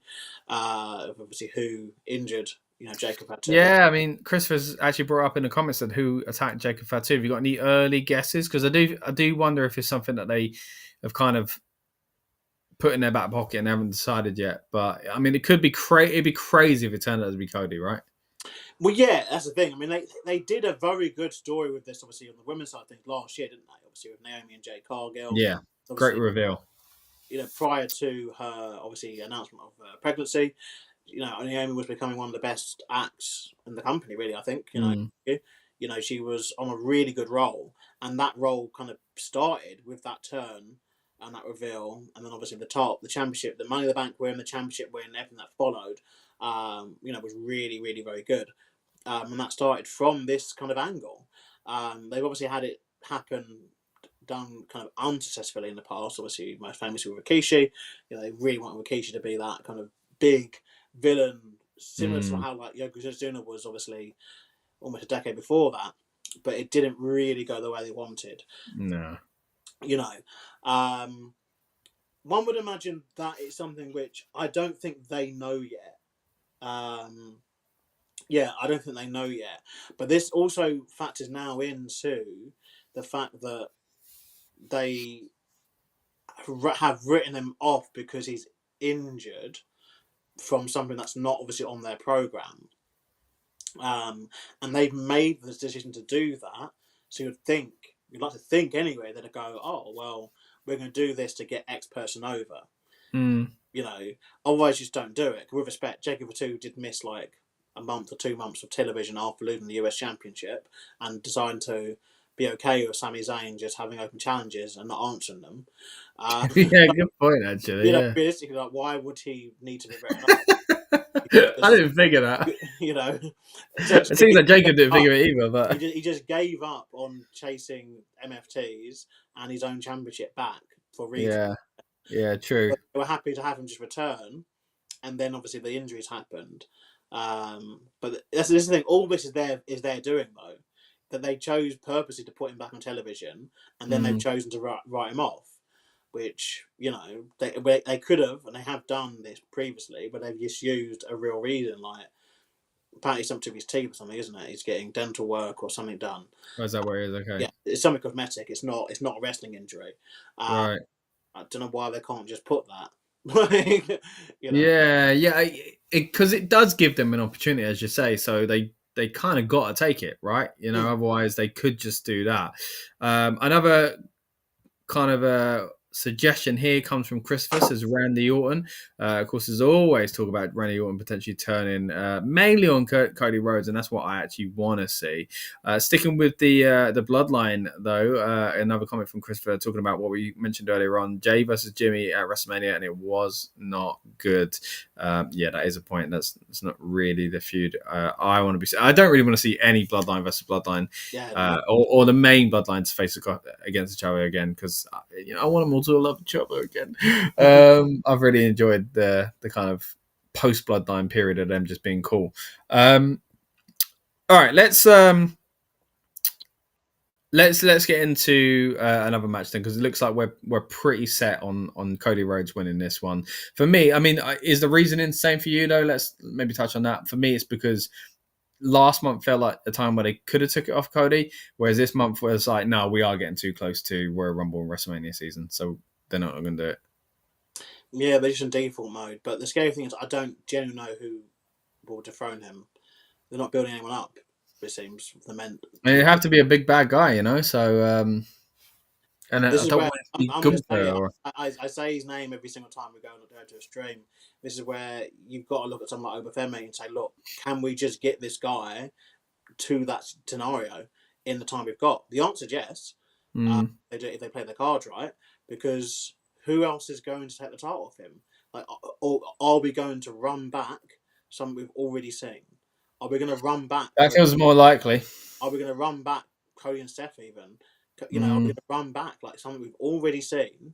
To get a belt onto, because remember we've got to remember next year that there's no John Cena card. You know, there's no, obviously we will most likely have to do a full kind of debrief on the Cena stuff, guys. At the end of the year, there's lots of bits we can get into, but Yeah. at the point of the pre-Royal Rumble, and pre the turn that happened, there was that point of like, oh, it'd be really cool for Cena to win the Rumble and then go into WrestleMania and win, the championship. And we didn't get that story exactly how we wanted, potentially. But we haven't got that next year, and we got the added factor of the Rumble being obviously in Saudi, which again, take political stuff aside, it still just creates a very interesting dynamic for the Rumble because there's different people there that are over with that crowd than they would be obviously in the American or Canadian crowds. So we're going into a very weird situation next year, and I don't know. Yeah, I don't know what are we going to. I mean, if it is the turn of Randy Orton, you'd have to think that it's going to have to start happening soon, or at least needs to happen soon. Because Cody and Randy could be a good one to go through to But yeah, that's the one I'd feel more happy with because, as you say, we're either running something back or like building up a. Don't get me wrong. There's some good heels on the brand at the moment, but like, if I don't believe they're going to win at Saturday Night's Main Event, I'm not believing they're going to win at WrestleMania. Like, it's just so. Unless something changes in the way they present the story. So, yeah, it does feel like maybe either someone brand new, which is a big ask in itself because it feels like, as you say, title wins are so protected now on the big shows. Like, I mean, they didn't give it to Cody with, the year before he actually won it. Remember, back then it was like, what the heck? What? Why? Like, and they were close to Sammy and they didn't do it. So maybe it's Sammy and Cody. Like, there is stories to tell there, but like, I just want it to be nice and clean when it comes to some of these things. Yeah. I don't really want it to have to be, an awkward thing between Sammy and Cody. Like, unless Cody's the one turning heel, like if Sammy wins the world title, it needs to be a babyface. Like, tell that story. Like, that's what we need. We don't need anything else. But yeah, anyway, jumping ahead a little bit ahead there. Let's bring it a little bit further back to tonight's action. Again, we are just about 36 minutes away from Saturday night's main event kicking off. Thank you to everyone that's tuned in, and we do appreciate it. Keep your comments coming as well, guys. Let us know what you think is going to happen at tonight's show. Again, it's 4 matches, but still 4 big ones at that. And we've already dove deep into the 2 men's world title pictures. We now got to talk women's women's WWE Championship, I should say, and also the Intercontinental title as well. We'll also kind of throw about for a few other kind of topics here and there as we've been doing so far. So keep your comments coming. Again, and subscribe if you haven't already. My name is Scott. This is Lucas. The Rebellious Noise Pro Wrestling channel's build up to Saturday night's main event. We do it for all the big shows, and the idea is to get you guys and us hyped up and ready for the big event itself. Again, let's move into the third of 4 matches. Again, we don't know the order just yet, but we'll do it in this order anyway. Tiffany Stratton versus Jade Cargill. Now, this is a match that we've already seen and wasn't amazing by any stretch. And I've kind of mentioned this a few times already, Lucas, both when you've been on air with me previously and on last night's Friday night's big preview, that sometimes it feels like winning the world title for the first time isn't really them stamping you going, you are world championship caliber. It's actually what puts you into that position in the first place, weirdly enough. It's the second reign or the third reign that kind of solidifies you as the top star, especially when you've got 2 world championships. And I feel like that's the case when you've got people like Jade and Tiffany who are kind of still they're in the main event picture, don't get me wrong. I can't deny that the title's on the line or anything like that. But this run for Tiffany, I think, is due to end now, in my opinion. And Jade will have a similar run to Tiffany in the sense that this is, again, that kind of making of that star in some ways. And the run with a championship is the real test. So what are your thoughts on this here? I think it's got to be Jade Cargill now. And again, this is another interesting one where, like, they've been baby faces, but kind of both got heelish tendencies. It seems like from the past 2 weeks that Jade is becoming the heel if she's not already a heel. And maybe it does come from something happening on this show where she does something kind of dastardly to pick up the win.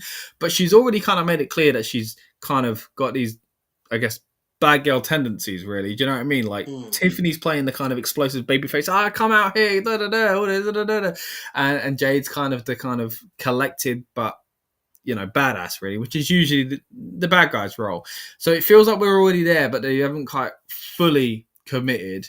So my prediction really is a Jade Cargill victory on this one, because again, although we are probably going to get a title, around someone's waist that is new, like CM Punk or Jey Uso, I do think there is room for an actual title change. And again, I don't think it's going to happen in the Drew Cody match.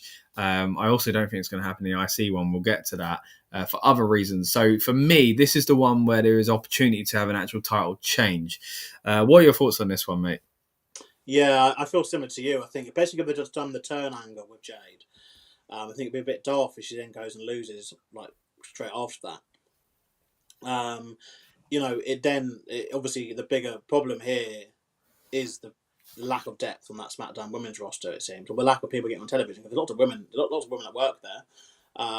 Just the fact that it seems that Tiffany's only allowed to face Nia Jax and Jade Cargill. And she's done a lot of facing both. And there was, when they were in Jade's hometown, and she was very over, and in that triple threat, we thought that was the one. And, that was a good performance from Jade too, as well.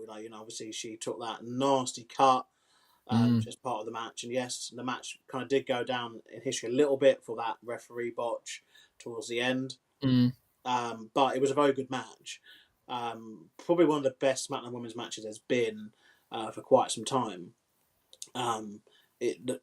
Sadly, the bar isn't particularly high this year. I think the Raw women's division has been much stronger.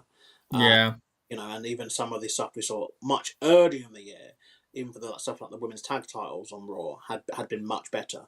But definitely the stuff obviously surrounding the women's IC belt has been very, very strong in comparison to I'd even argue some of the Becky and Lyra, or Becky and Maxine, like that kind of stuff. I think I'd argue that's probably been better than anything, all the women's stuff on SmackDown combined.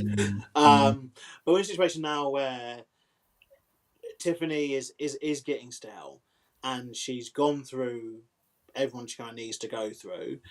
And yeah, I'm with you in that point of she's one where she's over. The crowd do like her.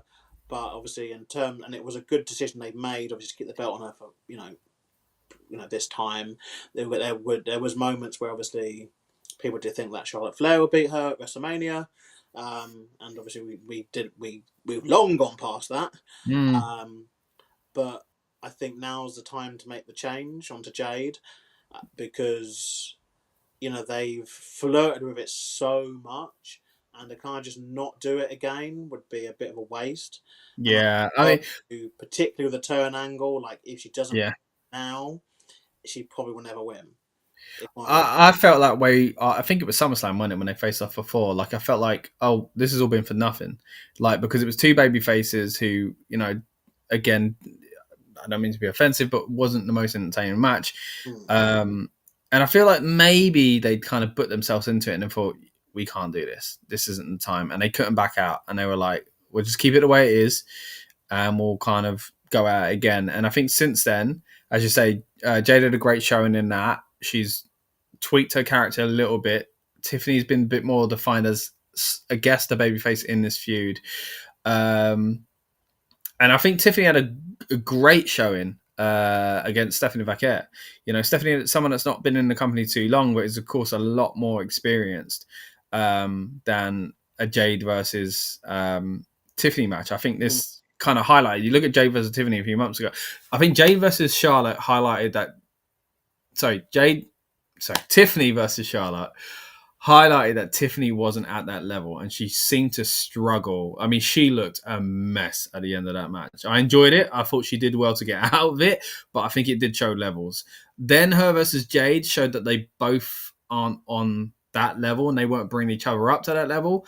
And then her versus Stephanie showed how you can highlight someone's strengths and kind of help them get through it. And I'm not trying to say she needs to be, babysat or anything like that. She's a great talent, Tiffany. The fact that her and Jade are in this position in the first place, I think, is earned, and I think they are stars of the future, but they are still relatively new to this. And the fact they've got to this position so quickly is great.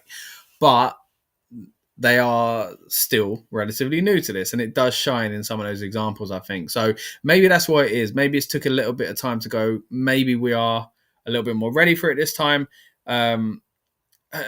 I'll be very annoyed, put it that way, if they don't put it on Jade, because again, I think what was the point in this feud again? A few comments here relating to this match as well, and guys, keep your comments coming. We really appreciate them. Christopher, as always, giving us some great topics to dive into as well. Says, I got Jade Cargill winning, and then also says an interesting note, Jade Cargill versus Bianca Belair for the WWE Women's Championship at WrestleMania 42. Now that's definitely something that could be happening. Now I was saying all along that I think Bianca was part of what happened with Naomi and Jade. I think she was in on it. And I felt like that is the story that should have been told. Now, it's been so long, even if that was correct, I don't know if that would be the case anymore. If Jay's turned into a heel, they're probably going to bring Bianca back as a babyface anyway. So now it does give you an opportunity to do that. And they kind of sowed the seeds quite well, because they weren't seeing eye to eye. Even though it wasn't seemingly on screen Bianca's fault, for some reason there was tension between the two of them. She didn't like the fact that she'd been feuded. Even though she disagreed with Naomi, she still wasn't super like, oh my gosh, Jade, I can't believe Naomi did this. Like she was still somewhat in the middle about her two friends. So it's kind of giving them almost a get out of jail free card. Like they can tell that story quite quickly. Another comment here as well. It says from Lynette, good to see you, Lynette. Hope you're doing well. It says, I like how the heel is working on Jade. I love it. And I can't wait to see Bianca and her, if they ever reunite both of them. Both of them as heels, going after Raquel and Roxanne Perez. What are your thoughts on that, though? Bringing Bianca back into the fold, if this is where we're going with a Jade Cargill victory? Well, yeah, I mean, that was my other kind of thing I was thinking. Obviously, we spoke about the Jericho stuff earlier, but another person who could return, obviously someone who does actually still, someone who definitely confirms to work for the company at the moment. Obviously, Bianca Belair. I did think, is this, we must be seeing her soon. She was last seen obviously as the guest referee, I believe, at Evolution, and but one would needs to remember that she was starting to get the boos, and obviously some of it was linked to the storyline she was in with Jade, but some of it was just linked into the fact that she was turning into the kind of winning everything kind of category. Yeah, still. I think they bought time by her being injured, though. They can't. I still want her to be a babyface, a heel. Sorry, but I think it gives a little bit more grace, because people were like, you know what, we've missed her. Like it kind of helped.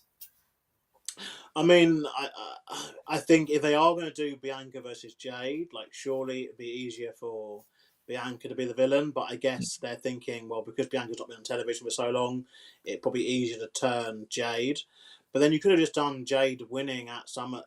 This is the thing. I mean, if we do go into this, I believe that maybe the reason why Jade didn't win it previously is because they were intentionally waiting for Bianca to come back in order for that to be her kind of main feud and rivalry. Maybe, yeah. And it would also explain the reason why Tiffany Stratton all but disappeared, basically between SummerSlam and that triple threat match a few weeks ago. She was just doing, obviously, backstage segments and promos, for weeks upon weeks upon weeks. But yeah, like I think we're at the point now where Jade has got to win just to move this on. I think something they've messed up, in my opinion, is Tiffany in general shouldn't have been a villain, a babyface character. I think that she's just the gimmick she's got, at least, is destined to be villainous one. Like I just think it just a match doesn't really fit. In my opinion, and there's been a bit of a disconnect because she hasn't been able to do promos properly. They need to return. It sounds cliche, but she need to return to what worked with her when she was down in NXT, because that was some of her best in-ring work as well. Alongside, all the ladies that were working there at the time, and it's commendable because she's a fresh face, and I think we always go on about just seeing the same. But now it's a case of, because that fresh face then only had like 2 rivalries since, two opponents basically. It seems since he won the belt, it's like we need to see something new. We really need to see something new, and Jade is that. It'd be interesting seeing how they book Jade's title. We go down this route like title defenses because even though I think we've been somewhat on a dip. We had obviously some fantastic matches this year from the women's division, but Jade, although we're willing to be proven wrong, it does seem that Jade isn't going to be giving us those 20-minute kind of classics that we've seen out of people like Stephanie Vicaire, Io Sky, and the others. So it'd be a kind of different way to book, and to treat this title run if they go down this route. And potentially, do they long out Bianca Belair as the Rumble winner for the women? Oh gosh. I hope not. I really hope not. No more repeat winners. No more. Yeah. We've done it to death. But you know what I mean. But we know their logic nowadays. With this.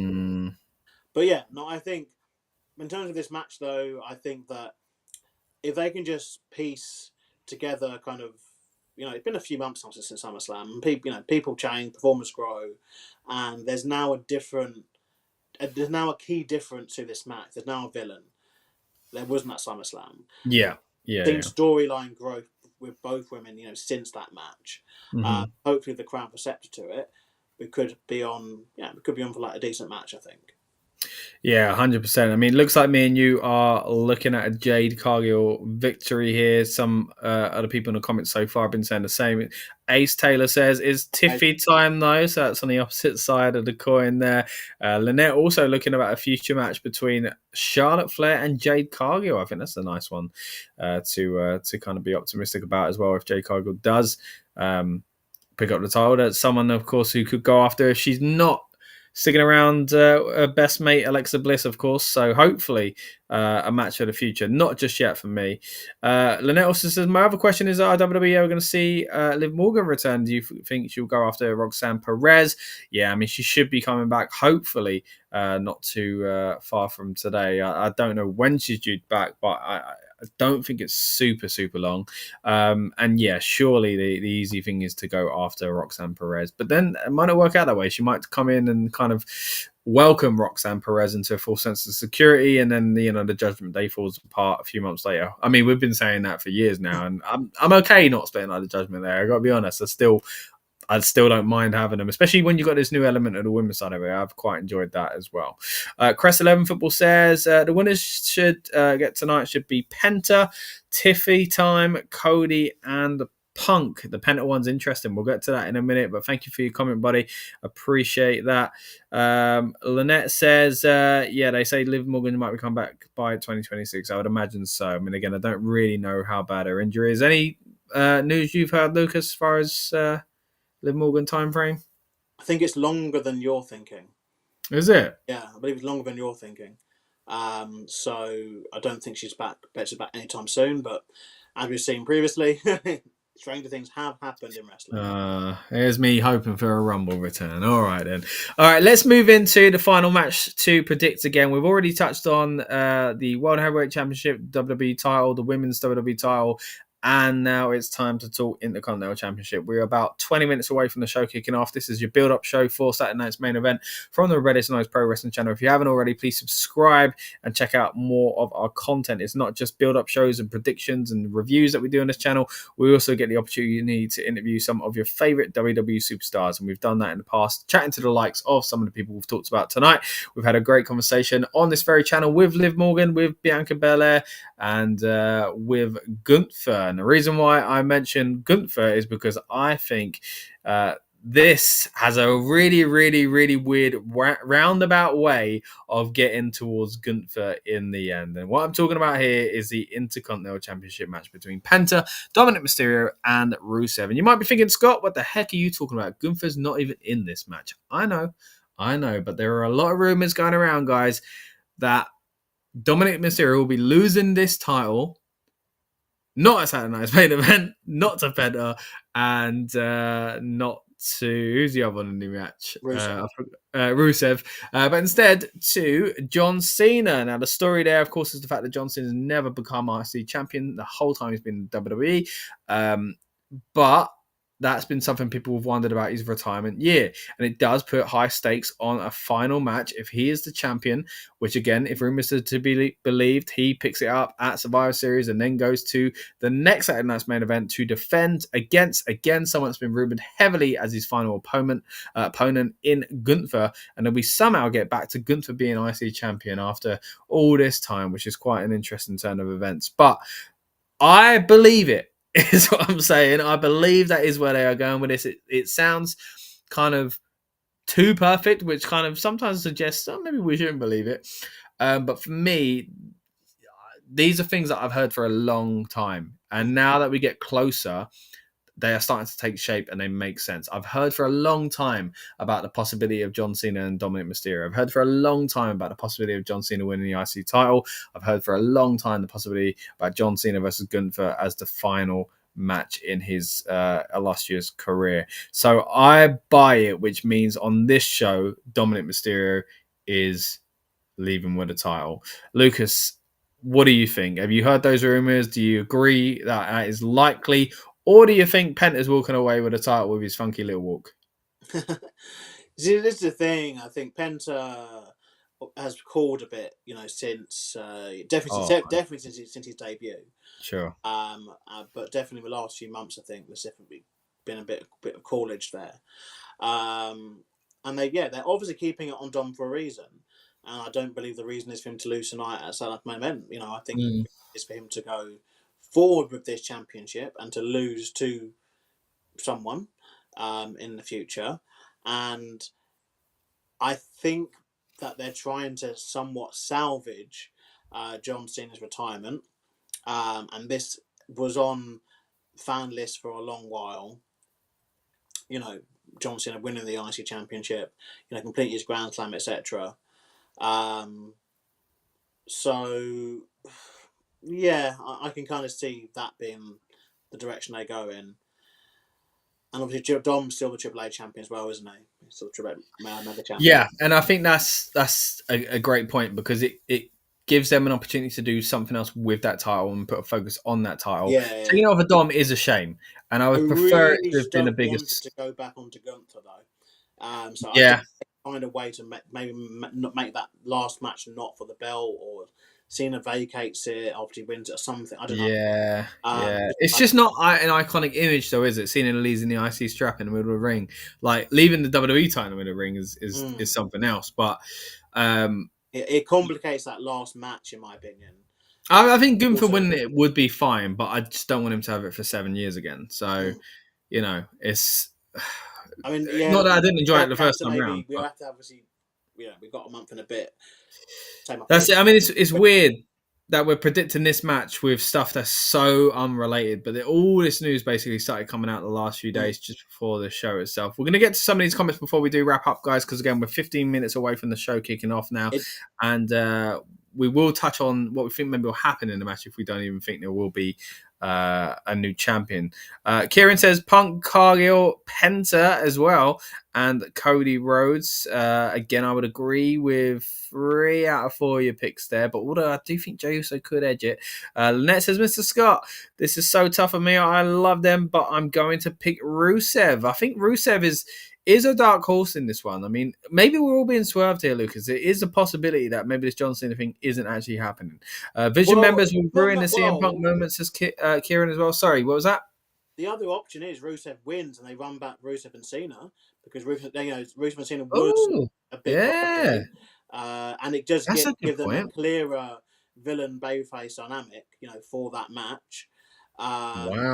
Additionally, I think that rewinding to what you said about the Judgment Day, I think when Dom loses the IC belt, that will start to be them turning their backs on him because Dom is definitely getting a big time babyface push in 2026. Like that is the absolute definite thing. I'm going to bet everything I own on in 2026. Dom, no. I think it's one of those. I think they will have to look at the fact that again next year we're having no John Cena.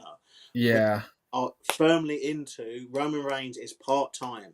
You know, he's not And the people want to cheer Dominic, man. I people are mean, him always winning the title showed that. starting to turn on Cody. So it's like, so we're in that situation where either Cody will have to turn villain, and that might happen via the circumstance we spoke earlier about, obviously the whole Jacob for two thing. If he ends up being the attacker, he obviously will be villain. Or Cody will end up in that kind of middling range of like he's getting booed and cheered and is not a definite babyface. And then obviously, like you say, if they do turn obviously one of Jey Uso or Jimmy Uso or LA Knight, you're losing a babyface. Like Dominic Mysterio is the guy for that, you know. Yeah. And then obviously that will then allow him to have feuds and rivalries with his own stable. Obviously him and Finn probably owed a feud, you know, by now. Him and McDonough, I think that'll be a really good. Because sorry, just a little sidebar. Like the tag team title match, obviously Judgment Day against AJ Styles and Dragon Lee, it makes you realise how bloody good Jade McDonough is. Like just absolutely phenomenal at what he does. It gets kind of really kind of thing because he doesn't seem to wrestle enough. But when he's in the ring, you're like, damn, this guy's good. Yeah. This like the little things that he does, like with the timing, like breaking up pins, like everything is so clean, so crisp. It looks good, and obviously it does help. Obviously he was facing obviously AJ Styles, obviously one of the best to ever do it. Who again next year, he's. You know, I don't think he'll do the full year. You know, we're talking. He's another big baby face. If he decides to bow out, well, he could bow out at the Rumble, couldn't he? If he wanted to. He did say in 2026. He hadn't said when. You know, true. It could be Mania, it could be SummerSlam. You know, it could be Survivor Series. You know, King of the Ring. You know, we never know. So they're losing quite a few baby faces over the next few months. So I think we've got that. But yeah, I wouldn't be opposed to it, but I think it would be a lot of flipping the belt around. If Rizzo was to win and Cena wins, then obviously we know Cena has to lose that belt or vacate it in December. Then you create a new champion. But then I don't think I would at the moment because of how, you know, less frequent the belt changes are. I don't think it would matter too much. I think for me, my big concern is Dominic. His title run ended in a bit of a whimper, but at the same time, like I do think that the match tonight could be a really good one. I think those three, the dynamic, the chemistry that these guys are going to have, I think it's going to be really exciting. So I'm actually really excited to see this match, even though I fully expect there to be no title change. You know what I mean? So that's a good sign right there. We'll get to a few more of these comments and where we will start to wrap up because again, the show starts in just about 10 or so minutes. Kieran says division members will ruin the CM Punk moment if CM Punk wins. That's an interesting take because, are they still? I mean, they're big bad guys, right? It doesn't matter if they were going after Punk because they were friends with Seth, but they could still not like Punk, so that's certainly the case. Quest 11 football says Cena going to be Grand Slam champ, and that's the match at Survivor Series is disgusting. Yeah, Cena again, he hasn't won the Intercontinental title, so this would actually pretty much tick everything off for him. Lynette says, could we see Brock versus Dominic? I mean, that's an interesting matchup right there. The dynamic at the moment would look like a scared Dominic going up against him, but yeah, maybe we'll see heroic babyface Dominic conquer the beast someday. Kieran also says that Bianca returns to ruin Jade's moment also is thinking as well. That's a possibility. We did touch on a potential return for Bianca Belair tonight as well. And Annette also says we have seen Dominic talking to SmackDown General Manager Nick Aldis, so something is going on and it's going to happen between the Judgment Day. There's always something sneaky going on with Dominic Mysterio, it seems.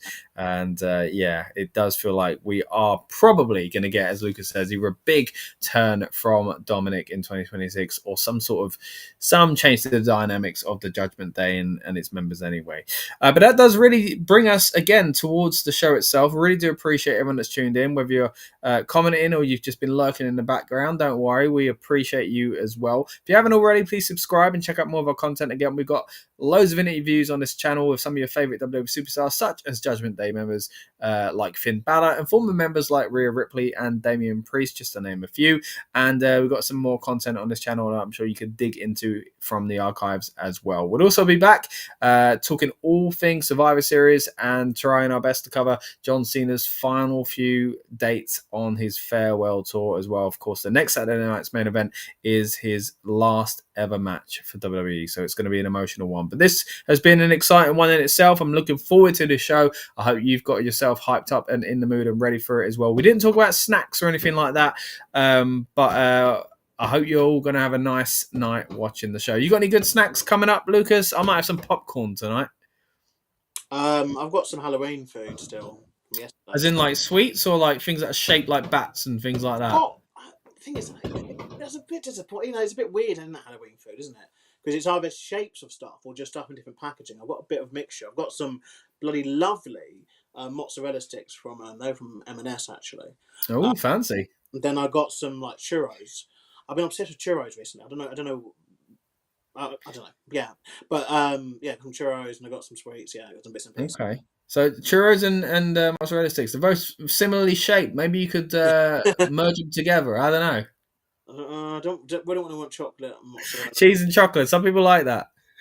No, not me. But I think yeah, me neither. 2 hour show, so yeah, I'll just have a bit of that. You never know. You might get bored and start making experiments.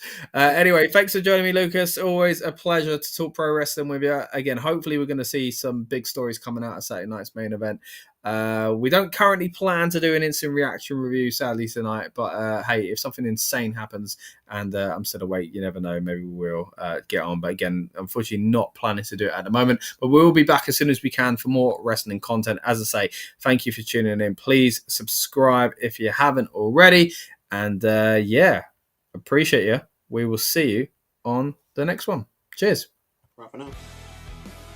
Welcome to the Rebellious Noise Pro Wrestling channel. On this channel, we bring you some great content from inside and outside of the squared circle. We will go through and offer some in-depth analysis of the biggest events of the year, as well as bringing you exclusive interviews with some of the industry's biggest names. There will also be live show reviews, in-depth features and podcasts. So make sure you give that subscribe button a slam so you don't miss any of the action.